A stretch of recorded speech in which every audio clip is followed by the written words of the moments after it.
Welcome to the Gestalt IT Rundown for Wednesday, July 21st, 2021, and happy National Junk Food Day to all of you couch potatoes out there. My name is Tom Hollingsworth, and I am a huge fan of the salt and vinegar potato chip, and joining me as always is my wonderful co-host, Mr. Stephen Foskett. Stephen, what is your favorite junk food? I gotta say, Tom, the best junk food on the planet is the elusive beast known as the Cheetos Paw. All right. Well, you know what? If you don't know what Steven's talking about, you absolutely need to go look that up, but not before you get to the end of this episode, because you know it's not junk, the news lineup that we've got for you, because it's been a very interesting week. So we're going to go ahead and kick it off with a news story that references a recent Tech Field Day presenter. Hazelcast is touting some new features in their latest release that it's aimed at boosting real-time applications. Now, the company specializes in rapid responses to ephemeral events for large amounts of data. And that sounds pretty impressive, but think about it this way. They're positioning their software to help people make really quick decisions over a really large customer and user ecosystem, kind of like banking ATMs and things like that. This new Hazelcast platform includes distributed processing, in-memory data grid technology, and ANSI SQL support. Now, Stephen, I mentioned that Hazelcast was a recent presenter at Cloud Field Day 11. What are your thoughts on this new platform release from the crew? Yeah, thanks, Tom. Hey, the thing about Hazelcast is that I've said for a while that the company is kind of like this under the radar, kind of inside baseball kind of thing. It's actually really interesting. So let me take you back to the 1970s when Fred Martin started popularizing this new pitch called the split finger fastball. You see, nobody cared because nobody knew what it was. But in the 80s, this became the dominant pitch in baseball because if you were a pitcher, you were like, whoa. If you're a baseball player, you're like, cool. And if you're a person in the stands, you're like, what? But it gets outs. That's Hazelcast. Hazelcast is a split finger fastball for transaction processing. This thing is incredible. And in fact, it's gotten such incredible traction with all sorts of high volume transaction processors. So, credit card transactions, point of sale, things like that. And yet, probably the majority of the IT industry would be like all those people in the stands at those, Mets games in the 80s and, Tigers games and stuff saying, something just happened and he got that out. That's cool, but I don't know what that was. That's, the problem with Hazelcast is that unless you're, a pitcher on the bench, you're not going to kind of get what's cool about this thing. But essentially, this is a company that's doing the impossible, and I'm pretty impressed by it. So, this new platform is pretty cool because it combines their, transaction processing with their distributed, transaction capability, and it, it's got in memory and it saves it to disk, and it's just all around pretty awesome. So, if you're in that space, if you knew any of those things, go look it up. If you're not in that space and you're like, what?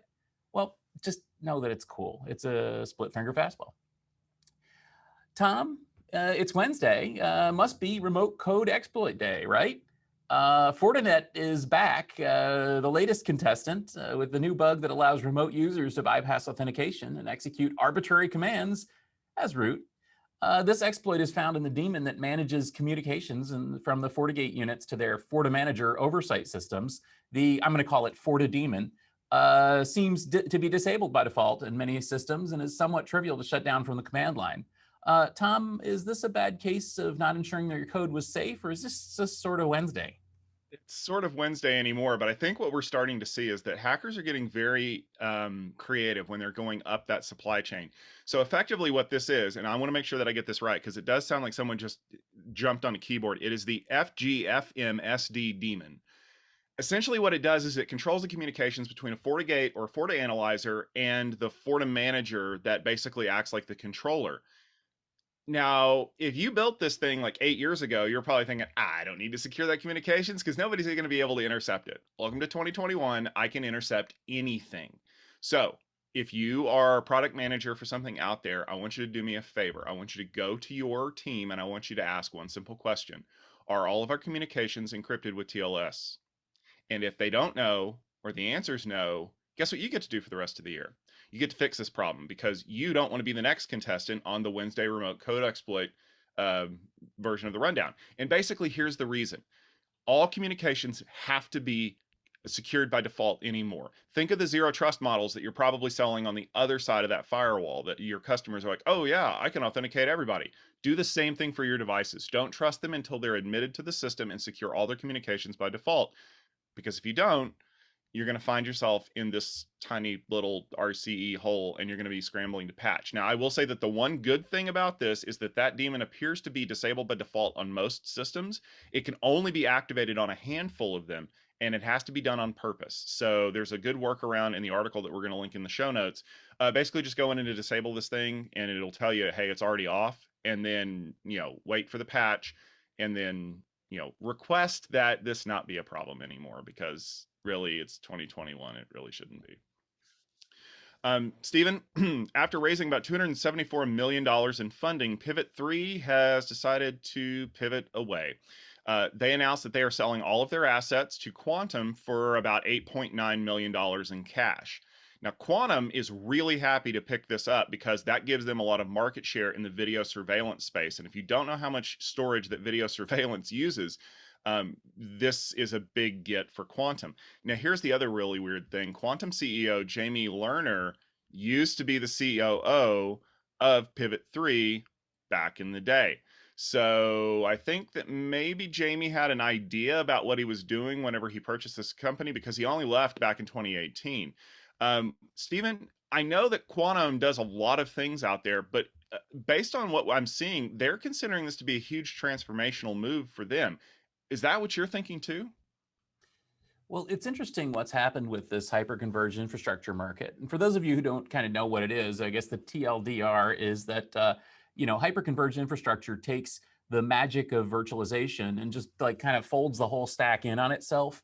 So instead of having just virtual servers with physical networking and storage, you have virtual servers, virtual networks, virtual storage. Like the whole thing is virtual, and it all runs in virtual space, and that's kind of cool.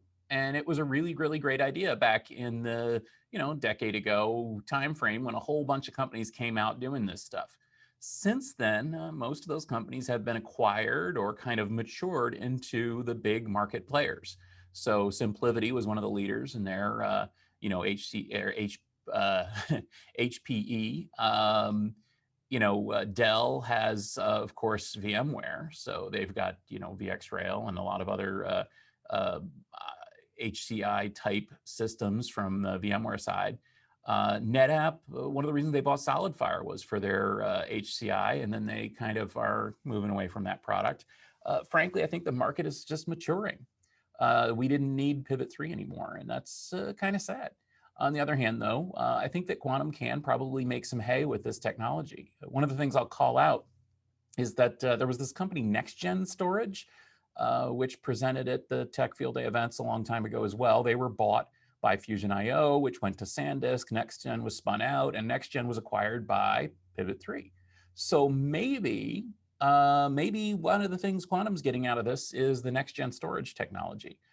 Maybe what they're getting out of this is just decent storage and HCI technology that they can merge with some of the stuff that they are already have on the cart. So I think that the big story here is not whatever happened to Pivot 3 or let's talk about HCI. I think the big story here is that, quite simply, virtualization and hyperconvergence is a feature of modern data center systems, and everybody's got some. I mean, Cisco, of course, has their tremendous HyperFlex offering, which came out of the SpringPath acquisition. So yeah, there's quite a lot of HCI out there, and some of it looks like servers, and some of it looks like other stuff. So I think that's what Quantum is doing here, and what happened to Pivot 3.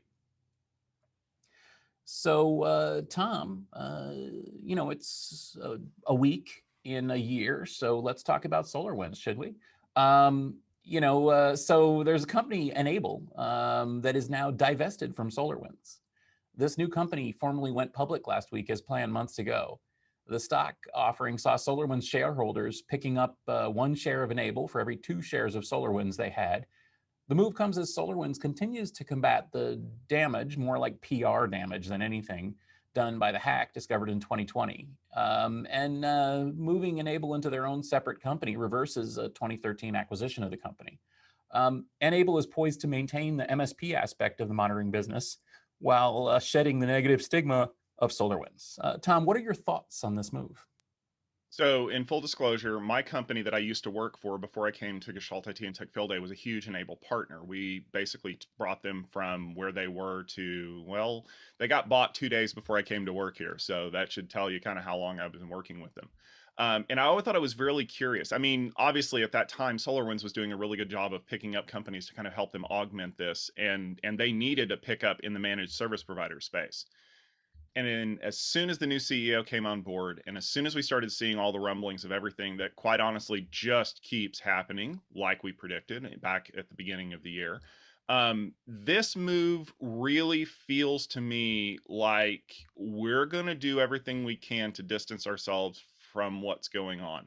So they had a stock offering.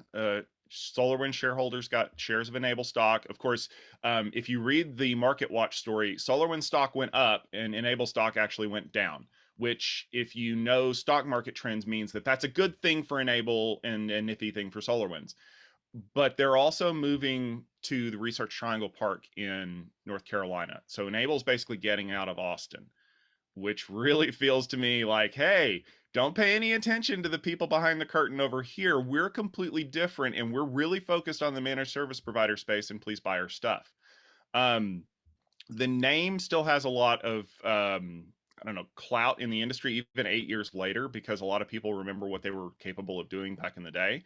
And again, I only wish the best for them, but you've got to ask the question eventually, what's going to happen. And remember that SolarWinds went private with an equity buyout, and this is typically the kind of behavior that you see from an equity buyout. Let's carve off some of the pieces that still have some value and have them do their thing, and then figure out what's left and what we can do with it. So fingers crossed for the people at Enable that they're going to make this a huge success, and fingers crossed to the people at SolarWinds that this will allow them to refocus, to kind of pick up the pieces after what seems to be a never-ending humiliation conga of news stories about them. All right, Stephen, we talk a lot about Intel on this show, but one of the things we don't talk about is what happens when people leave Intel. And I'd like to talk today about Mr. Bob Swan, because guess what? He's ready to start his next job. You may recall that he was the former CEO of Intel and he departed back in February, which was big news for us because it meant our good friend Pat Gelsinger came back to Intel to kind of take the reins. Now, Bob was the former CFO and by all reports was never really comfortable being the CEO anyway. He kind of got thrown into the mix at the last minute. Well, he got himself a job at Andreessen Horowitz, and he's going to be a growth operating partner. Now, for those of you out there who don't know, A16Z, which is the hip way of referring to it because there's too many letters otherwise, is a venture capital firm, and they're probably banking on the fact that A, he used to be a CFO, so he has some money management skills, and B, he's Bob Swan, so name recognition gets you a lot in the VC world. Stephen, is Swan's move kind of more in line with what we all believe he'd probably rather be doing anyway? Yeah, I'd say so. I'd say good on you, Bob. This sounds like a good fit for you. It's important, too, to understand that becoming a partner at A16Z involves a big bag of moolah. So I imagine that Bob basically saw this as the next step in his career. And the Andreessen Horowitz said people were like, wait a second. So you used to be the CFO of EDS, TRW, Webvan, GE, eBay, and the CFO of Intel, and then CEO of Intel. Um, you must have a really good electronic Rolodex. So yeah, good on you, Bob. I'm honestly thrilled by this. I think that it's a good move for Andreessen Horowitz. It's a good move for Mr. Swan. Probably a better fit for him than being Intel CEO ever was. And yeah, this is how the thing goes. So yeah, so I imagine that we're going to see a bunch of exciting overpriced VC investments continuing in the Silicon Valley area using Intel money. So cool. That's sort of how it is. Hey Tom, you want to just take a closer look at some of these stories now? You think that's all right? Let's talk a little bit about some of the things that are going on. Now, I know you've never heard of ransomware before, And I know you've never heard of the REvil gang, as I call them, or REvil, which sounds like Weevil. Well, you know what? This big bad gang of malware writers that was taking the internet by storm and taking Colonial Pipeline and Kaseya by storm, well, they might have gotten hacked. They're just a memory. REvil's websites are dark. The infrastructure appears to be taken offline, and it's poof, like Kaiser Soze. Um, what is going on here? It's really strange. Aside from the scale that REvil had, this disappearance comes just hours before a meeting between US and Russian officials to discuss the rampant malware attacks affecting global commerce. Um, what's going on here, Tom? Was he never there? I love the Kaiser Soze reference, just by the way. That's absolutely perfect. But I think that that's actually a lot more accurate than you might have intended. So we've seen this kind of behavior from a number of ransomware crews over the years. In fact, the crew that hacked Colonial Pipeline was not actually REvil, but it was a team that used REvil software, and they scattered into the wind as soon as the heat came down. Because remember, the hack came out and then we got a whole bunch of conflicting news stories. But the very first thing that we heard was the crew that hacked them saying, well, we didn't mean to shut the whole thing down, which kind of felt like garbage. It felt more like, oh crap, they found us. So this is actually a fairly common thing for people to do. They'll shut down, they'll scatter the assets, and then you'll see about 3 or 4 crews pop up that include people that used to be a part of that crew, and then they'll kind of set up shop again. It's not unlike that little thing of ours where you kind of have a crew that you start in a new city when the heat gets on. The thing though is that REvil's kind of like become the poster child for why do state sponsored governments let these people get away with things, because they're effectively operating out of certain Eastern European locations. I'll let you fill in the details there. But the fact that they basically scattered to the wind mere hours before White House officials met with Kremlin officials to talk about why is so much stuff getting hacked all of a sudden. I'm not a conspiracy theorist at heart, but boy, that timing seems a little bit more than just coincidental. The fact that, hey guys, clean this mess up and just take a coffee break until we have this meeting, and then let's figure out what we're going to do next. So here's the deal. Like, if it had just been the websites going dark, I probably would have just said, oh, they'll be back because whatever. But they shut down all of their infrastructure, which includes their CNC servers. And that's a big deal if you were relying on REvil's tools to launch your campaigns, so to speak. So I think what's happened is that the heat is a little too close for them. And we've seen a lot of this over the last few months as we've been reporting on what seems to be, again, a never-ending parade of ransomware stories. I think that global law enforcement was getting really close to this. And the meeting between the White House and the Kremlin wasn't so much as what's going on, but the subtext was, we know what's going on. You better tell them to get out of town because we're about to roll everything up and start pointing fingers.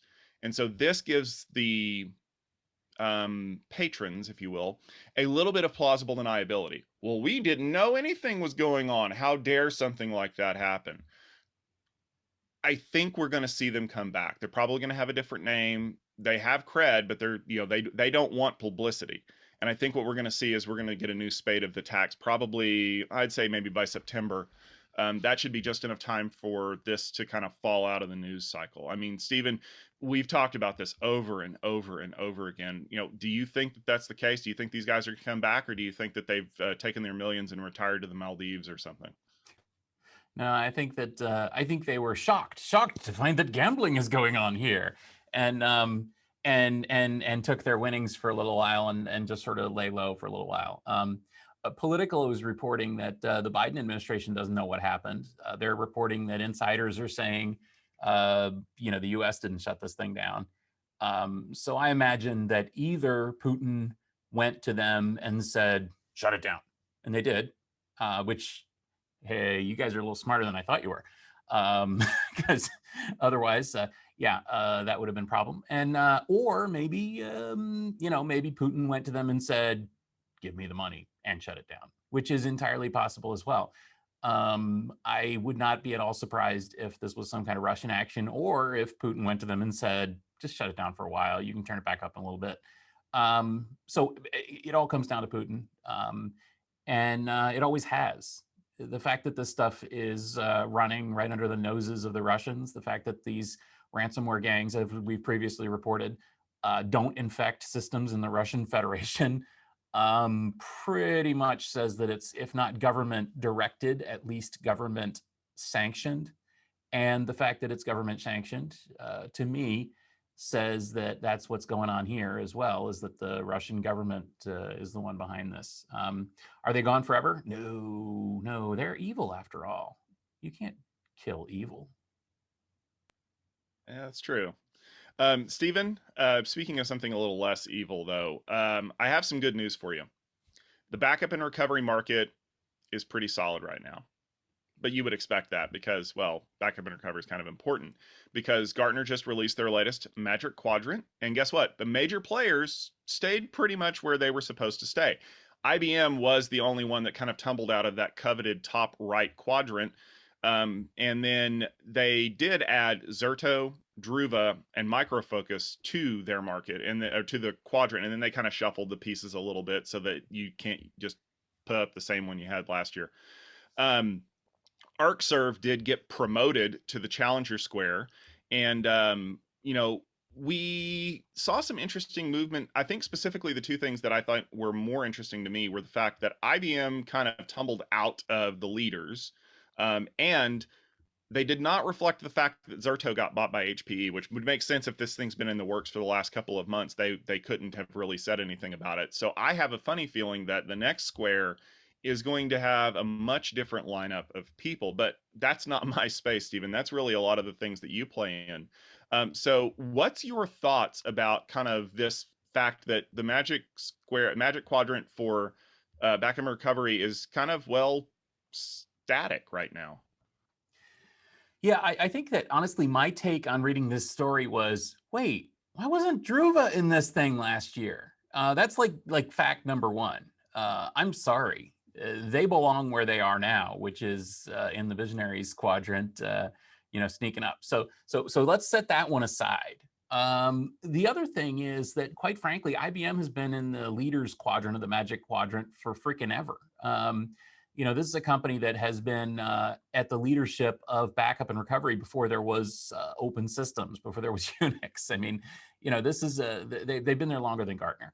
So the fact that IBM was pushed out is frankly a bit of a challenge for IBM, but not a huge one. Their customers are still going to use their stuff. They're super entrenched. The company's been putting a lot of effort and a lot of time and money in developing their backup and recovery strategy and products and improving things. So I don't think this is a big deal for IBM, frankly. And I think that IBM handled this really well. They released a statement basically saying, yeah, okay. Which again, that's actually really to their credit. I think that if you look at the front wave of the Magic Quadrant with Veeam, Commvault, Rubrik up there, with Veritas, Cohesity a little bit further back, I think everybody in the industry can look at that and say, yeah, okay. Frankly, it's kind of surprising that Dell wasn't moved down further as well with IBM, because for the same reasons that they moved IBM down, and that's quite simply that Dell and IBM are massive companies with massive install base. These other guys are smaller and more agile and improving and kind of moving out into that leadership position.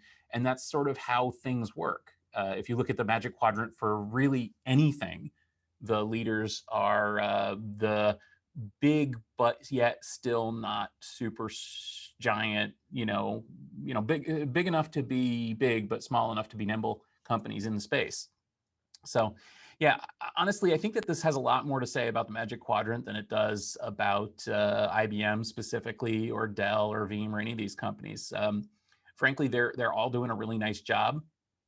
It's nice to see upstarts like Veeam and Rubrik right out there at the front. It's really impressive to see Commvault, one of the oldest companies on the list, really right out there at the front. And I think that shows what happens when you're a focused company like Commvault instead of a giant conglomerate like a Dell or an IBM. Makes sense. So anyway, I hate to say it, but I kind of feel like this Magic Quadrant is right. What do you think, Tom? What's your take on the Magic Quadrant overall? I, the Magic Quadrant is a visual way to sell these reports, and I think it's funny because in the article we linked in the show notes, um, it was rather interesting that the table that they list kind of ranks things, like leaders, challengers, whatever, even though according to Gartner there's no real order to it. But it's funny because if you're not in the top right part, you're not important. So I think ultimately what it boils down to is this is just a way to kind of, like throw darts at something. And I think that when you talk about the fact that a company has fallen out of that leadership area, especially in a place like backup and recovery, which is a thing that most people feel like they need to have, um, it's saying that the people who are still up there are taking your market share. And I think that that may be the bigger story here is not that IBM fell, it's what caused IBM to fall. And I think it's that in an area where it's essentially pervasive now, like backup and recovery is just a thing you do.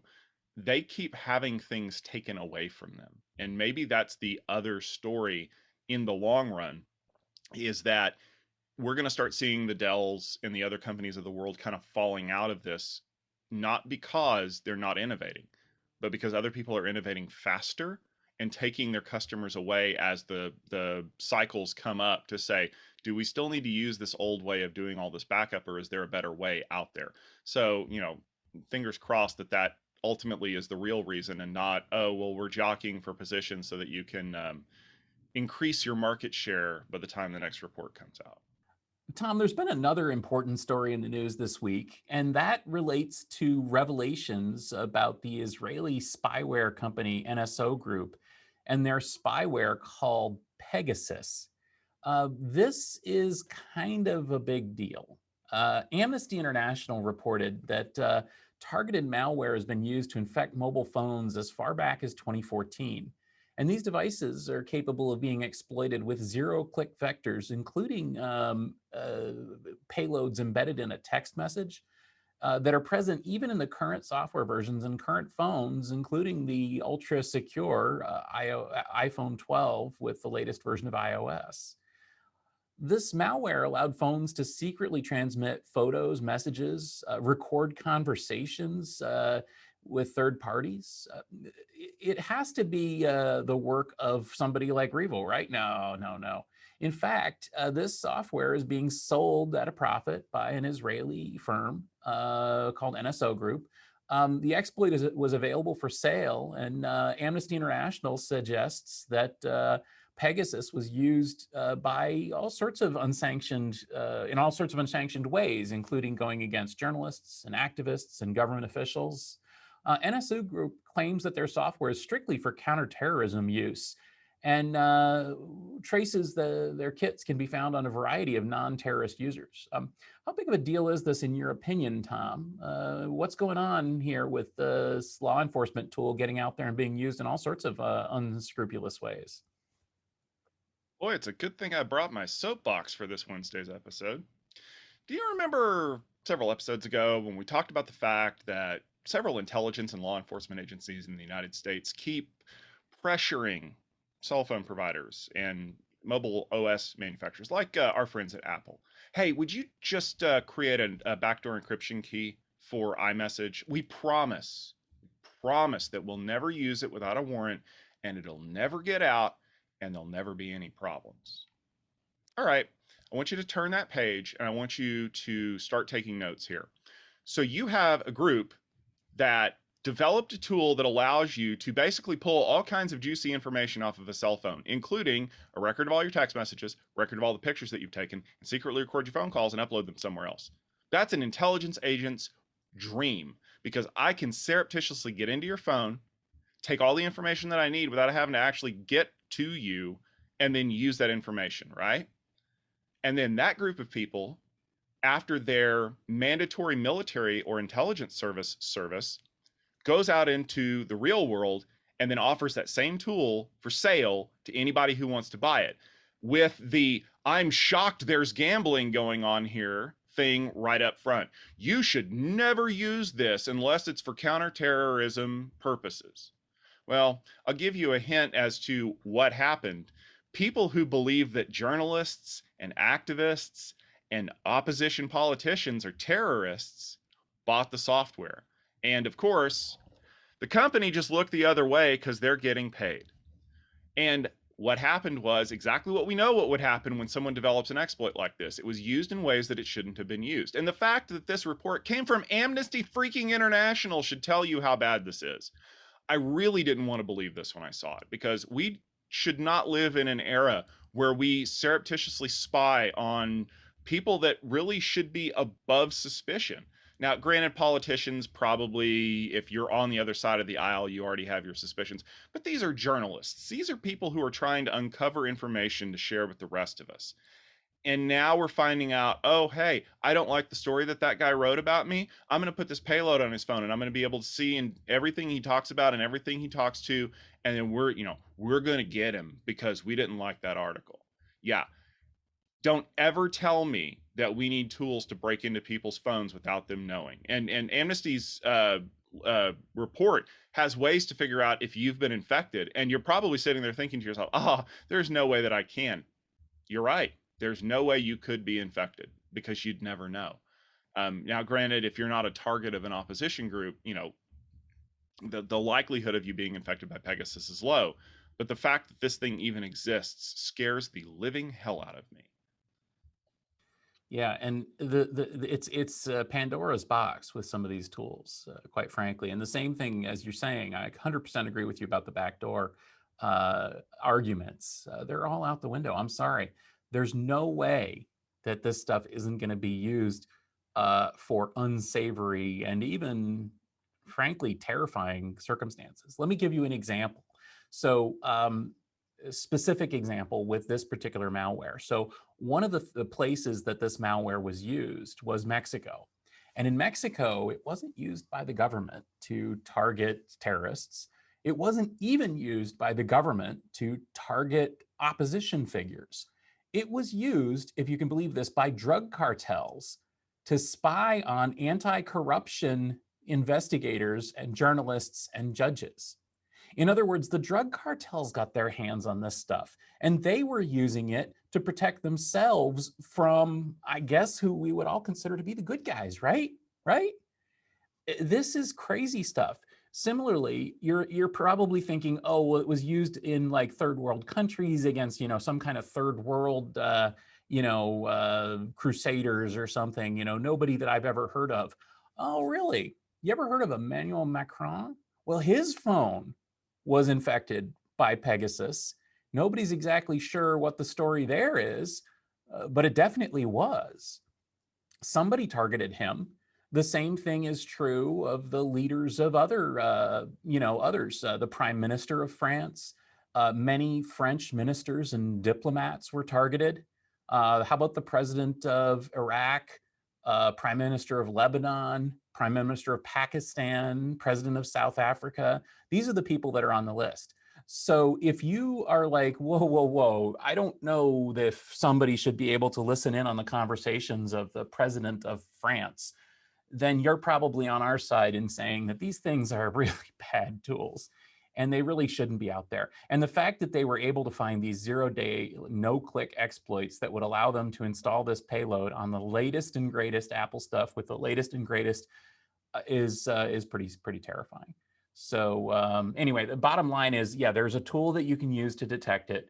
I know it sounds insane, but I downloaded the tool and ran it against my phone, not because I think that I'm being targeted, but because the problem with these tools is that it makes it so easy to target that the people on the other end of the line might say, okay, well, just target a whole bunch of people. Maybe I talked to somebody that they were targeting and now they target me. And it could be you. Maybe you talked to somebody who was, somehow swept up by the good guys, the non-good guys, or the bad guys, and they've all got their hands on this tool. So the bottom line is this whole thing is just terrifying. And kudos to companies like Google and Microsoft and Apple who are trying to do something about this and resist this. And kudos to these poor civil rights crusaders who've been targeted by this. Jamal Khashoggi was one of the people that was infected by this malware, but also people like Stan Swamy in India and Lujan Al Hathoul in Saudi Arabia, who are absolutely standing up for the good and noble things, and should not be targeted by things like this. Yeah. Well, I think that everyone who is a fan of the rundown knows kind of our perspective on these things. And honestly, what we can do is we can tell you that they're happening. We can tell you why they're bad ideas. We can tell you that they're being misused. But it's up to us as the public to put the pressure on people to stop developing these things and stop using them for, well, things that quite honestly they shouldn't be used for. But the good news is that we have reached the end of the rundown. We've reached the end of these dreary stories, and we have a whole week ahead of us of hopefully happy things of people getting launched into space and things like that. Stephen, it's July is a pretty busy month for all of us. What are some things that you're working on that people should definitely go check out? Well, one thing that I would recommend checking out is techfieldday.com, where we've got links to some of the companies mentioned in this, including some of these backup and recovery companies. If you're wondering who Hazelcast is, that'd be a good way to find out. Also, I'd like to point out that we do have some events coming up here soon. So the first week in August, we've got a special event with Dell Technologies, where we're going to be learning more about their HCI and storage. So I mentioned VxRail, for example. You can learn about that. Also, we've got a storage field day event coming up here as well with a bunch of companies in the space. So if you're interested in enterprise storage technology, mark your calendar for the first week in August. We also have an event coming up here with Nginx. This is a company that makes the software that runs more than half the websites in the universe, including the website that you're probably watching this on. They also have a bunch of enterprise technology, and we're going to be taking a deep dive at their Nginx Sprint event in August, so August 23 and 24. Please do check that out. You can attend that event for free by going to the Nginx website, nginx.com, and go /events/Nginx Sprint 2021, or just look for the Sprint 2.0 logo. So do check that out if you're in the web application space. How about you, Tom? We just got finished with Mobility Field Day. It was a pretty exciting ride with some of the new Wi-Fi 6E APs being announced and discussed, and honestly, some non-Wi-Fi stuff from companies like Solona talking about private LTE. So you're definitely going to want to go check out those videos. Head over to the YouTube channel, youtube.com/techfieldday. Look for the playlist for Mobility Field Day 6. There's a lot of great info in there. The Wi-Fi space keeps iterating. It keeps getting better and faster. And this time next year, I don't know what the future of Wi-Fi is going to look like, but I bet you it'll be gigabit speed or better. Also, I am going to be taking a little bit of time off here to go recharge my batteries. But thankfully, Stephen and our friend Zach DeMeyer are going to be taking over for the next week's rundown. I'm sure they're going to have lots of great stories. But in the meantime, please make sure you check out our website at gestaltit.com. We have a lot of great articles that we link there. We have a lot of great multimedia assets, including podcasts, videos, roundtable discussions, you name it. There's enough content out there to keep you buzzing for the next, I don't know, 4 or 5 months if you haven't already been keeping up with it. Thank you very much for tuning into the Gestalt IT Rundown. We're here every Wednesday at 12:30 Eastern Time. We would appreciate it if you follow us on social media. We're at Gestalt IT on Twitter. You can follow us on LinkedIn. You can follow us all over the place, really. That's the best way to get the latest updates on all the things that we're doing.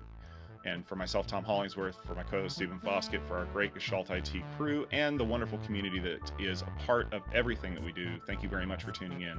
And we hope that you have an amazing week, and we will see you next Wednesday.